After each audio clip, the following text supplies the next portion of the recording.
todavía no se llamaba Scratch, sino que era como más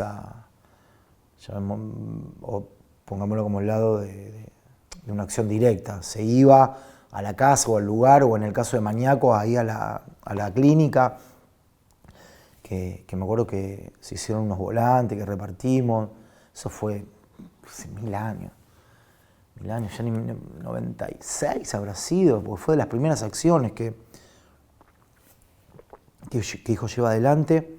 Hubo varias, fueron lo de Macera, se marchó también acá, fue en lo que era la ESMA todavía. Y después se fue buscando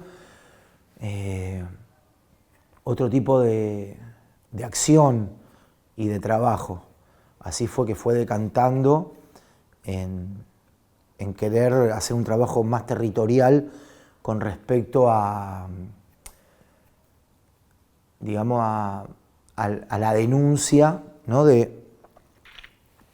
No solo de la persona, ¿no? Que estaba viviendo ahí en ese barrio, que había participado de la dictadura, que era cómplice, o que era un torturador, o que era un médico partícipe de la apropiación de bebés, o bueno, cualquiera que le haya tocado estar en la dictadura, que haya sido cómplice. Pero en ese momento, cuando creo que fue una de las mejores decisiones que tomó Hijo en su historia, la de conformar la mesa de Scratch, porque nos dio territorialidad, o más porque había una comisión de barrio que se iba a hacer un laburo en Fiorito, pero eso nos permitió ir a los barrios y contar nuestra historia, contar la historia de los compañeros, contar la historia de sus hijos, sus hijas, de lo que había pasado, y aparte contarle al barrio de que esa persona que iba a la carnicería, que iba al kiosco, que era re bueno, que era re buen vecino, en realidad era un genocida, era un torturador, un secuestrador de bebés, había participado en la dictadura genocida, y de sabe Dios cuántos crímenes de lesa humanidad tenía en sus haberes, y en su haber en realidad, y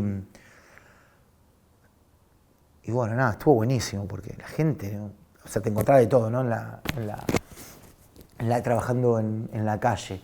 Y también de ahí se armó como una, pues ya no había mail, no había teléfono, no había nada, pero como esa red militante o de compañerismo y de esto, se esperaba el próximo Scratch, ¿dónde va a ser? Y mucha gente se sumaba a la mesa y venían de otros barrios, digamos, que ese armado salió solo, que nosotros fuimos alimentando también a través del tiempo, pero bueno, lo que nos propusimos era eso, el tiempo de trabajo en el barrio, la llegada, la búsqueda de un lugar donde reunirse, la primer pintada,